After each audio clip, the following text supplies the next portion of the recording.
Manx News Radio with Steve Stannard.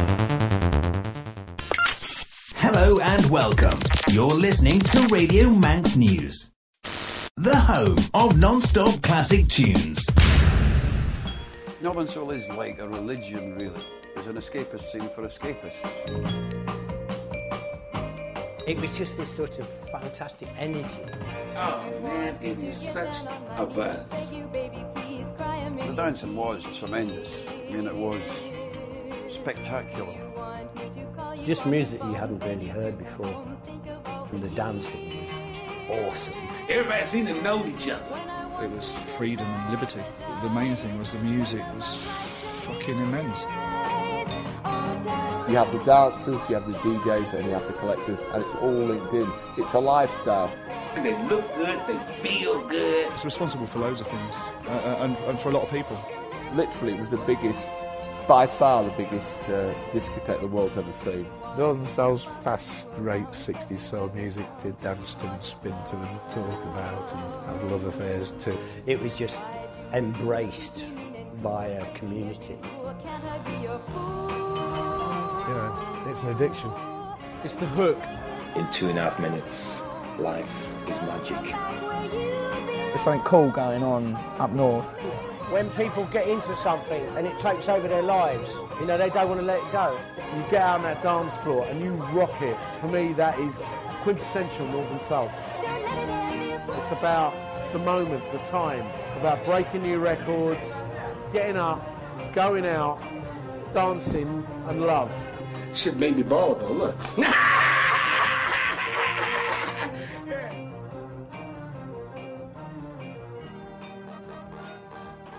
Northern Soul took off in Britain, in the north of Britain, that's why it's Northern Soul, because life was so bloody boring back then, you know, jobs were crap and there wasn't much expectancy of getting out of your crappy job and you wanted to escape at the weekends, and the only thing that was on offer when I was a young man was your complete Wally discos with all the glam rock and all that going off. Heavy metal, and that where you had to pee on your jeans and bite the head off chickens and look hard. And then this Northern Soul scene, which was for escapist people who were a bit more up there. It was like, woo, this is exciting, this is this underworld thing, which it was the only underworld scene at the time. I think one of the reasons that Northern Soul took off in the UK is that we have government-controlled radio. And in the 1960s and in the early 1970s, if you wanted to hear certain records, the only way that you could get to hear them was to go to a nightclub. Tony Blackburn wasn't playing these on the radio. Johnny Walker wasn't playing these on the radio, so you had to go to a nightclub. The other reason, I think, is that northern working-class kids, generally speaking, rejected hippiedom. And a lot of people in the South kind of started doing different drugs and basically kind of adopting more of the kind of hippie ethos, and I don't think that ever really touched the North in the way that it did the South, probably because it was more economically deprived. And I think those are the two main factors why Northern Soul kind of coalesced in the way that it did. Well, Wigan Casino, I think, is one of those places that really everything happened at the right time. A lot more interest in the Northern Soul music. But nobody had the capacity that we had at Wigan Casino. Around the mid-70s, 75, when at the time Studio 54 was perceived as being the biggest discotheque in the world, and the casino was voted #1, putting that into second place. That put into context how big Northern Soul was. It was the biggest youth culture.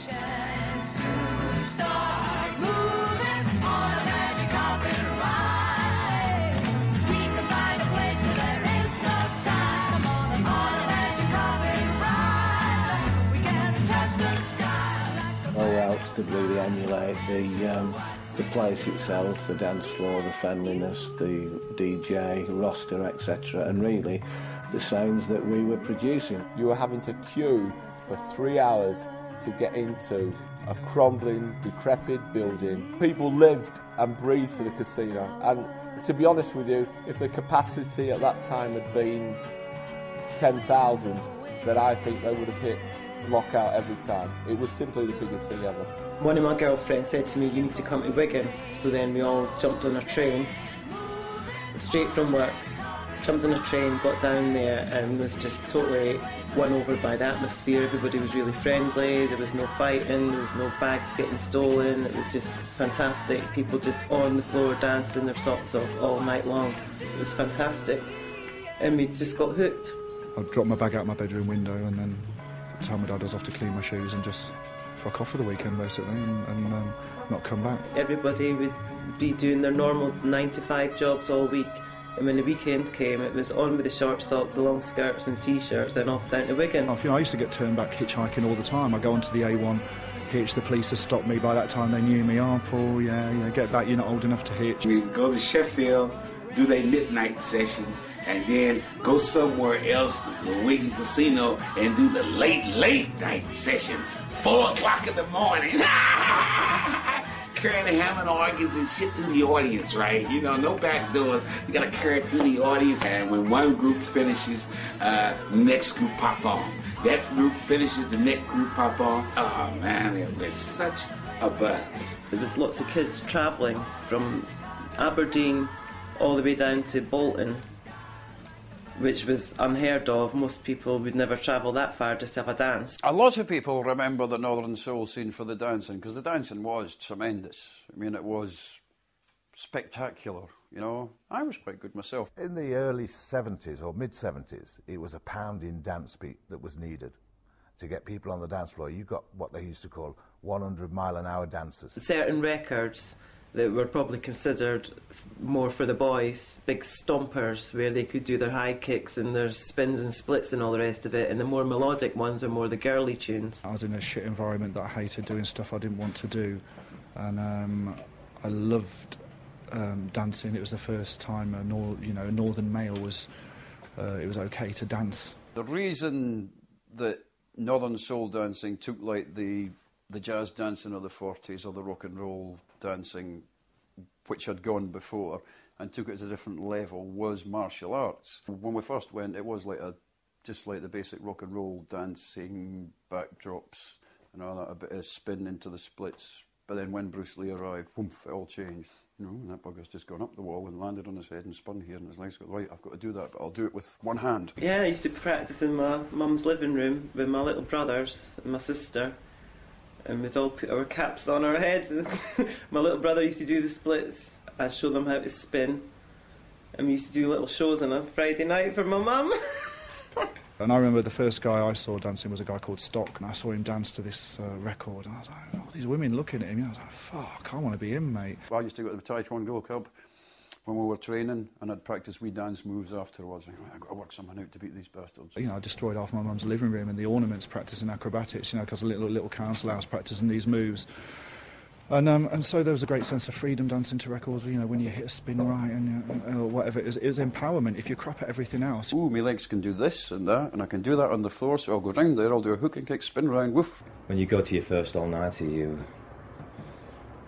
tend to just sit there at the back of the room on a chair, not moving anywhere really, watching the floor, watching the dancers, practice a couple of the steps, but you look a right twat, so you soon sit down again. 5 months later, maybe you're on the edge of the dance floor, but still leaving the big boys in the middle to it. And then one day, without realising it, obviously you're dancing and you just look up and you're there, you're in the middle. It's just like, you know, hey mother, I've arrived.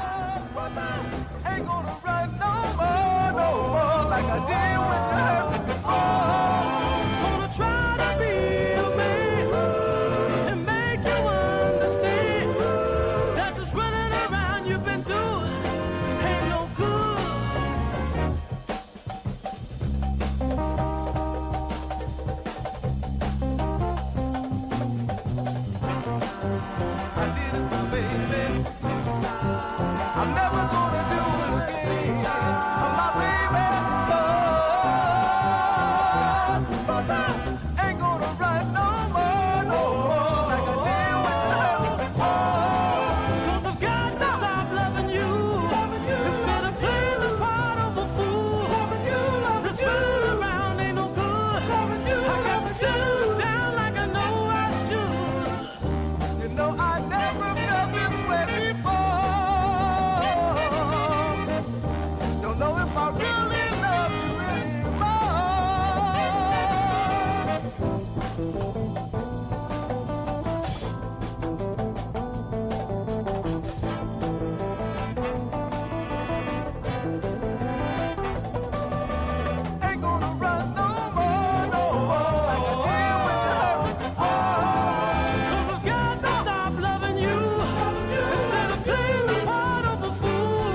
these are moves that were so essentially, or are so essentially, Northern Soul, but they've permeated every single tribe ever since.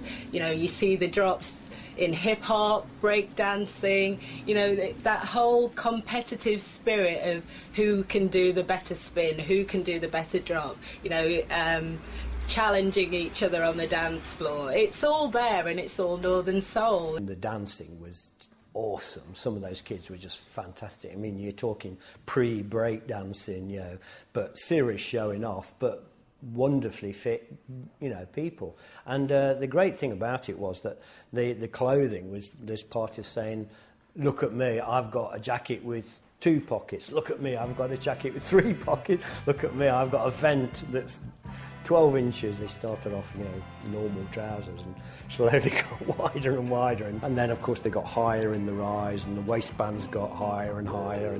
And it was all about, you know, self-expression, which was pretty amazing, really, because it was a very working class thing.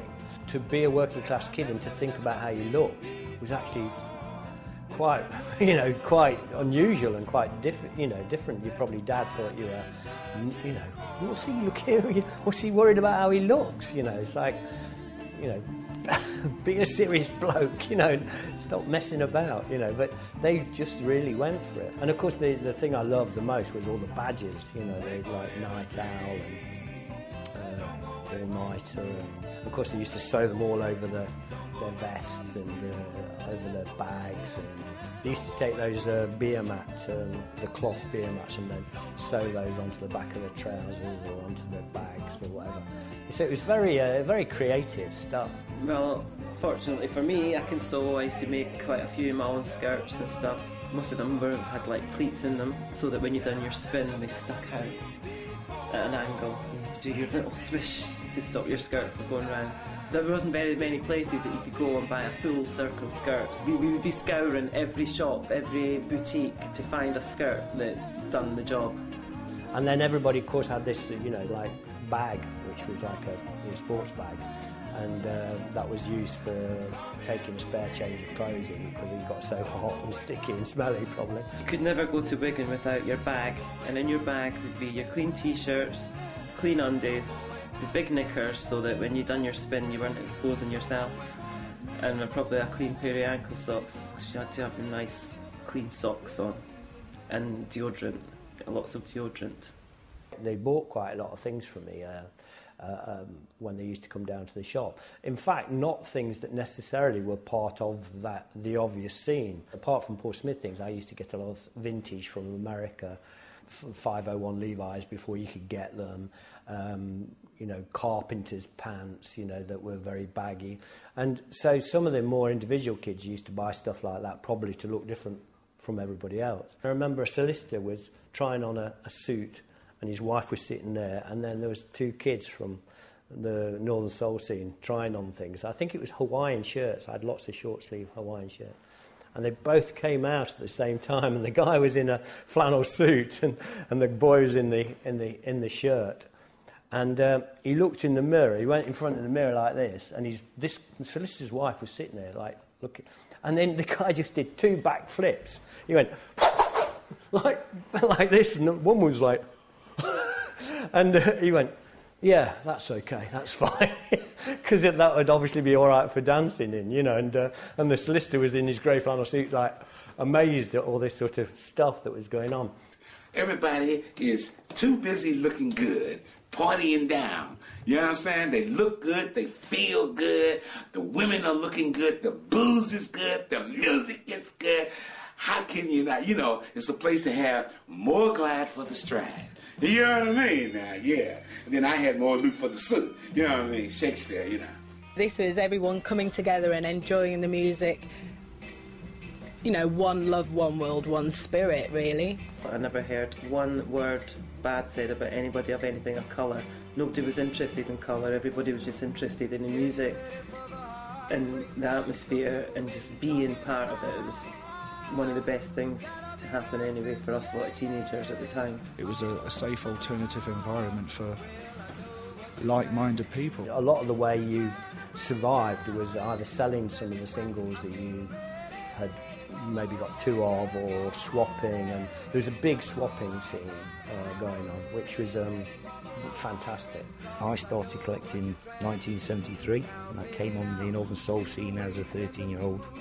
Got hooked straight away, and then it took me on many travels. A few people that were really into collecting and really wanted to know about it started to take flights over to America.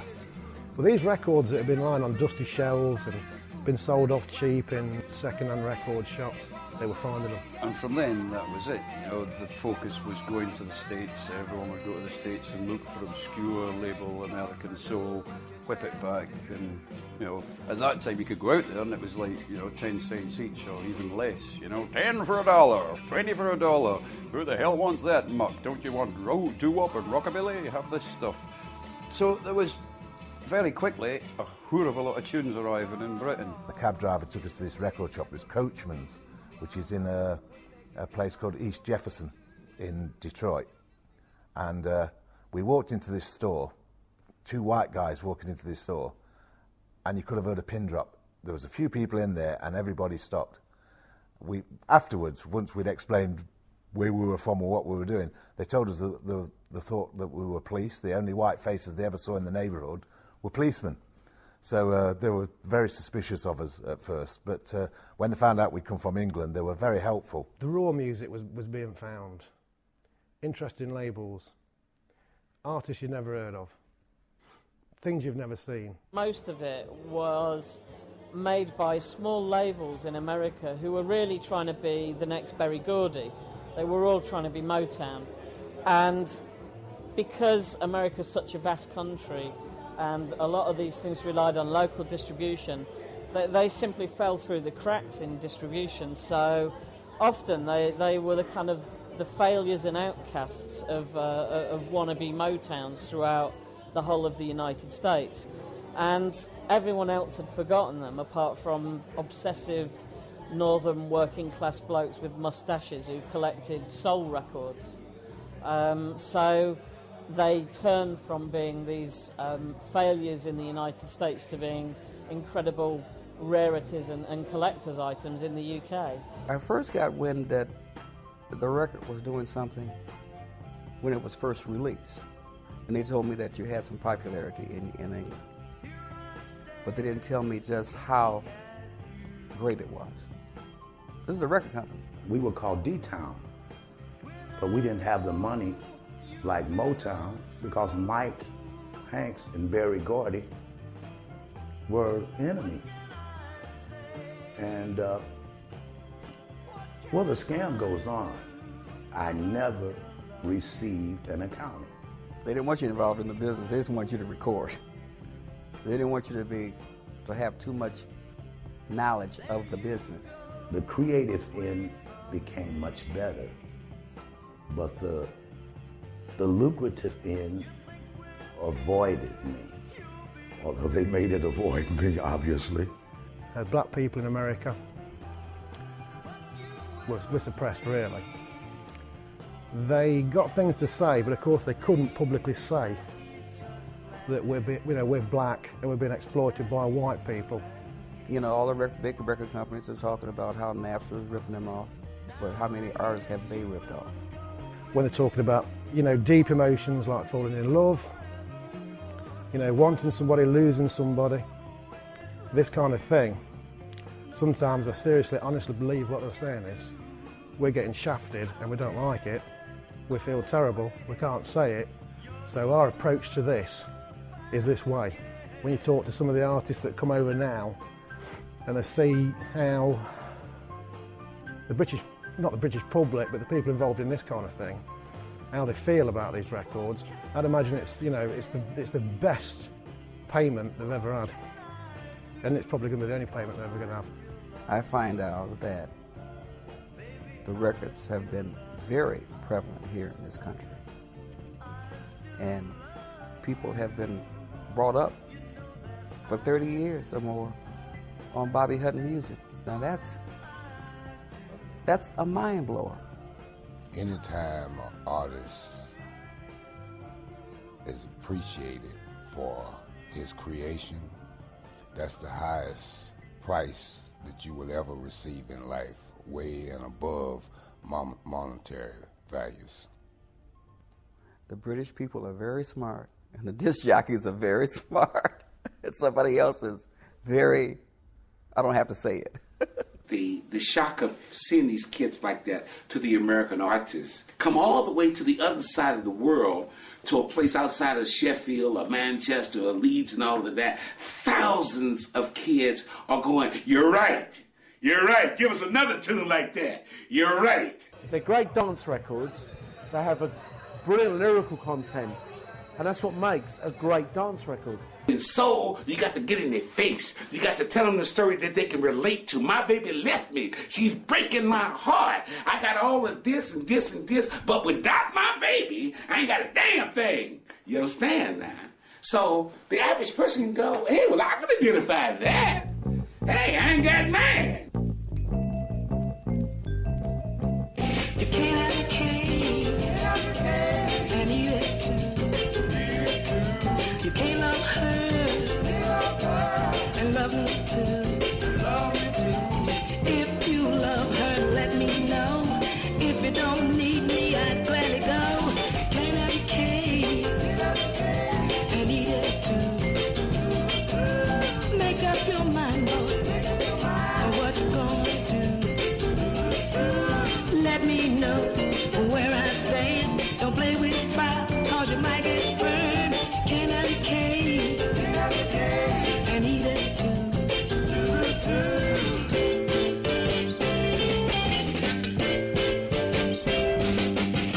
If you love her, be free to go. If you don't need me, let me know. You can't have a cake and eat it too. Can't love both, no matter what you do. I know grass is greener on the other side. You're not content with what you've done. You can't have a cake, and eat it too. I said you can't have a cake and eat it too.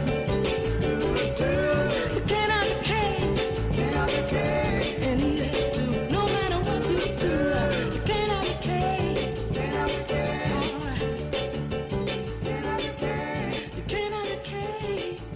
cake. You know, let's not forget that any black music scene in this country has always been driven by not just the music, but what the drugs were that were guiding that scene. When you first went to an all-nighter, fair enough, we used to break into chemists and get speed, which was government approved, and it was healthy stuff. But the reason we took it is we were travelling down for Aberdeen and all that. It took us 12 hours to get there. You were dancing for 8 hours at night, then 12 hours to get home the next morning. And you took it because you were going to be knackered if you didn't, and you wouldn't enjoy the night. It got a wee bit out of hand, and folk were taking as many drugs as they could take so they could get blocked, you know, with their heads. Stuff at the time, because it was pharmaceutical, used to have time release in it, you know, because they were used for dietary supplements and whatever. So stuff like Black Bombers, you could take them, and if you mistimed it, you could be at school on Monday, you know, and get little flashbacks of time release. So you'd. I remember we did a chemist in Aberdeen about 1978, and this wee red light started beeping, and I'm like, what the fuck is that, Ken? And technology had caught us up, and after about a year that was the end of government approved drugs, and you started getting homemade drugs arriving, and it killed a lot of people. Like, one of my mates died from it. There was an all-nighter at Wakefield with 12 dead in the morning. I was like a mascot with the crew of people that I hung around with, so I just take what they gave me. At that time I hated the environment I was from, and, you know, I started skipping school and stuff and waiting for the all-nighters all week.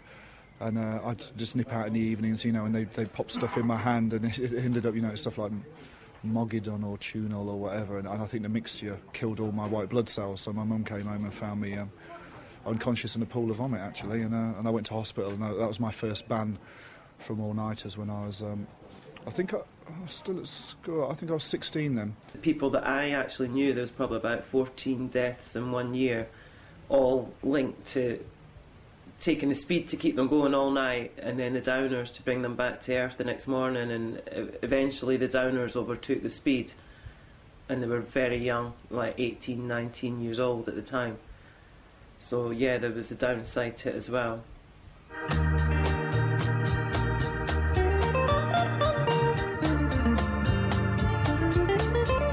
The council who owned the casino mentioned in the mid-70s that they were wanting to extend the civic centre, which was actually adjacent to the casino, and thus the casino would have to be pulled down.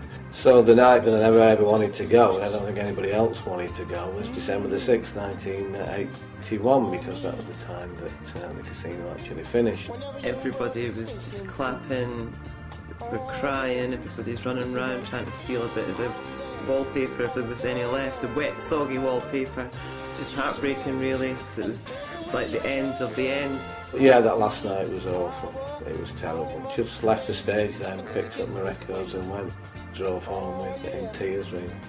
And that was the last time ever at the casino. I know I was crying, I know there was a lot of my friends were crying. I've seen a few tears in a few guys' eyes as well. It was like that there was never going to be another Northern Soul record played ever in the universe, so we felt it. You know, we really felt it. It was really sad. At the end of the night, every single person in the casino would clap along to the music. Just to feel it, to make all the hairs in the back of your neck stand up. It was amazing. It was like everybody was one person for that moment. And it was our way of saying thank you to the Northern Soul for being such a big part of our lives. It was like I'd found a family outside my own family. And I really missed it for a long, long time. Call me, baby, whenever he makes you blue. Call me, whenever your world is sinking through. Oh yeah, listen honey, I'll be there on a double. Ease your mind and take away your trouble. Call me, hour, moment, baby, second just to get his way. Oh yeah, call me, whenever your man do you wrong. Call me, whenever he leaves you all alone. Oh yeah, listen honey, supply your every need. Satisfaction, it's clearly guaranteed. Call me, hour, moment, baby, second that you get this way. Listen, honey, this is what I do for you. Whatever. I don't know which is worse. They left it up for 6 months. So I keep driving past and seeing the building there where you met so many people and so many friendships and so many people have come from all around the country. It was terrible, and then, funnily enough, it caught fire.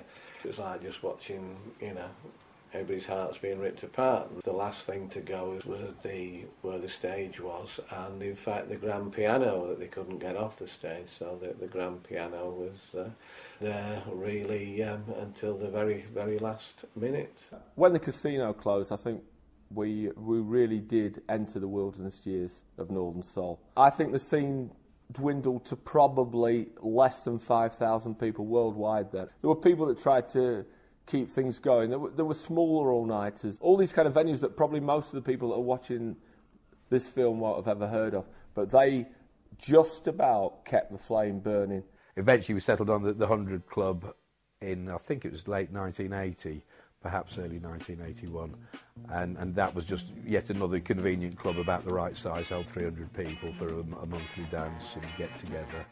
A lot of the northern fans were getting fed up of the amount of pop that was getting played, and people were glad to get back to the roots of the original soul records, and from our first dance we sort of sold the place out virtually, and just amazingly we never got thrown out, and we've been there for, well, I suppose nearly 25 years that the 100 Club just kept going.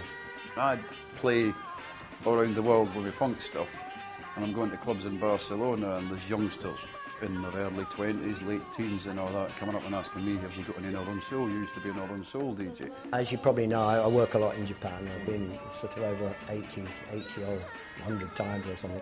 And I've been working there since the early 80s, and they just love stuff. I mean, they just get passionate about things. Obviously the Northern Soul scene is just part of that. Young kids have come over to London from Japan, they're looking for something trendy. Some of them might have stumbled across the 100 Club all night, or, you know, thought, oh, what's this?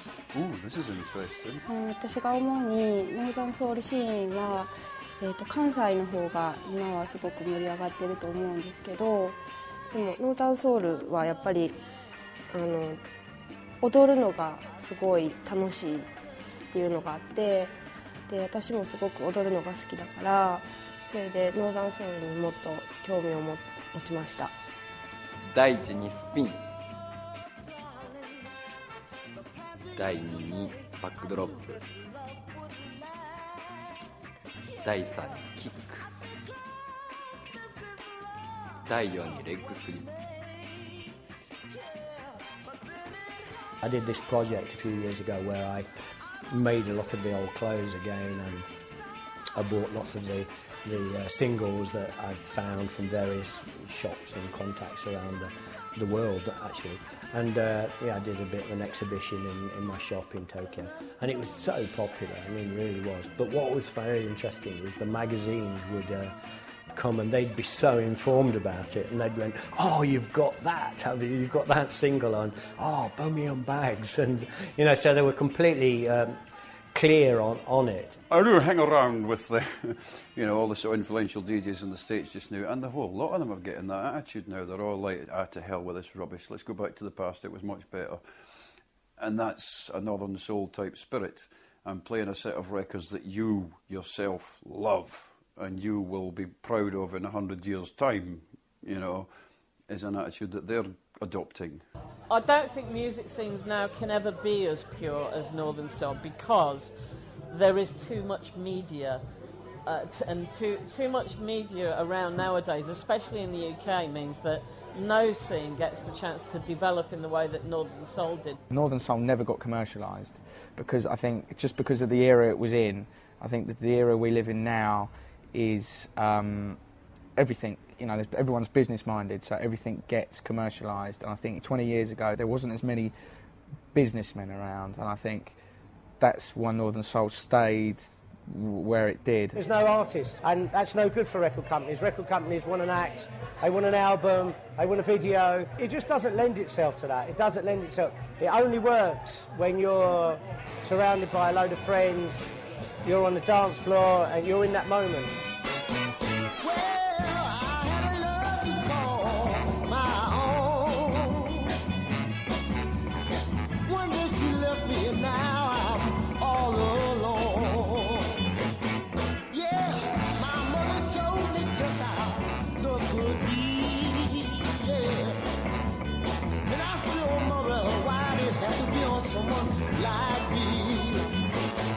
I said I ain't gonna cry no more.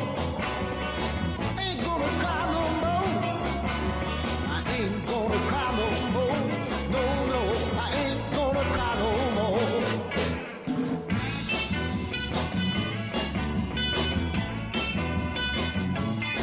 Yeah, come on baby, take me by my hand. And then I want you to tell me that I'm your loving man. Baby, don't you leave me in a misery. 'Cause I show you just how strong my love can be. I ain't gonna cry no more. I ain't gonna cry no more. Ain't gonna cry no. I ain't gonna cry no more. Come on, listen to me, baby, 'cause I ain't gonna cry no more. Oh, baby, no, I ain't gonna cry no more. It was the forerunner of the dance scene. It was the rave culture of the 70s, and it built and built. I mean, the real reason is just because the music's so bloody good. It's going to be hard to beat. I can't see in the next 1,000 years anyone beating the musical output of the 40s to the 70s. And Northern Soul is a big part of that. And when folk get into Northern, it's hard to get out. It's responsible for loads of things, and for a lot of people. That's why it's filtering into the media now. You know, there's people of developed their lives and their jobs, and now they're in positions, you know, involved with media and whatever, and you can see all that music sneaking through. People like me who were attracted to Northern Soul, you know, we've taken it into our area, be it house, be it deep disco, be it even some mad rocky records that no one knows about. It has definitely influenced me as a DJ because I like songs. I like songs that move you. I like songs that have something to say emotionally, spiritually, songs that elevate your spirit. Well, the most expensive one in my collection is the sought-after Don Garner, Cheating Kind. First heard Richard Sterling play it at the Wigan Casino, blew my head away, absolutely fell in love with it. Dreamed like one day I'd love to own a copy of that. And unfortunately that dream came true about 18 months ago. Last year was the first time I heard Cheating Kind. Oh, We're Gonna Make It. I hadn't never heard them. I recorded them and forgot about it. And then all of a sudden they sent me a tape and I said, well, I'll be darned. I had to learn them. I got a friend of mine in Wales, a collector, Paul Robinson, decided he was selling it, so I had to have it. And the tidy little sum of £8,000. So far as I'm concerned, it was just something we did, and I'm glad that it made some noise. But it's a shock to know people pay the kind of money they pay for records of mine. There's only 4 known copies of Don Garner's Cheating Kind in the 30-year history. It's the most sought after 45 probably on the Northern Soul scene. And you can see it's such a lovely condition, takes pride and joy. And people ask me £8,000 for 45. Well, you know, I'm happy paying that. Bonkers, you may say so, but you know, I've got the record now. I'm sort of happy chap. It's ridiculous, but it's good. Only drag is I don't get none of that money, you know. But otherwise than that, it's all right. You know, I don't worry about it. You know, what's meant for you, you'll get it. If it ain't meant for you, you won't get it. That's simple as that. In a way, it's something that we need more today, really, because we're also locked into like our career paths and what we think we should be doing, and what he's got and what she's got, and it was good to see such a light-hearted approach to everything. The Northern Soul scene and the people connected to it, be them collecting records, DJing, CDs, or just dancing. The reason they're there is because the nature of these records make them feel a certain way. And I think that's why it's lasted so long with all these other different crazies come in, that Northern Soul things, it stays steady, true to the roots. It's a form of music that you can grow old with. It don't become old-fashioned to you.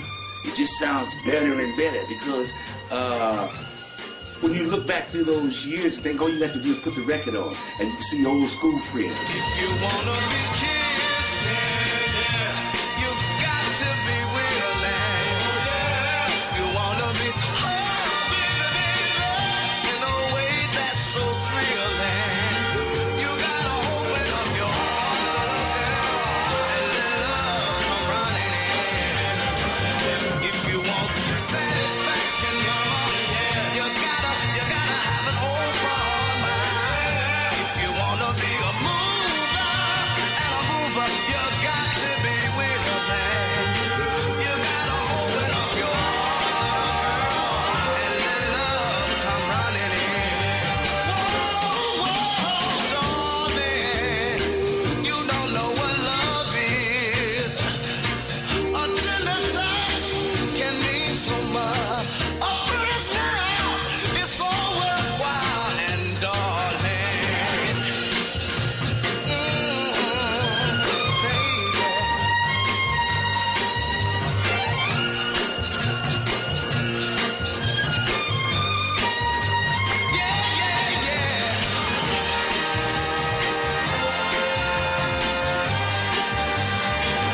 if you want satisfaction, mama, you gotta have an open mind. Don't wanna be a lover and a groover, babe. You got to be willing right now. You gotta open up your heart and let love come running in.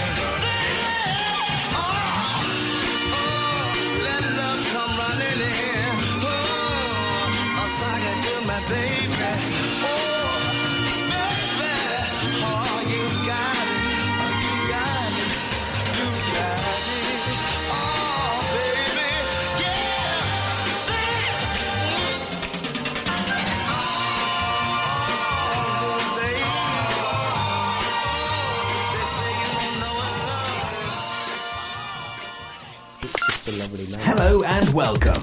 You're listening to Radio Manx News, the home of non-stop classic tunes.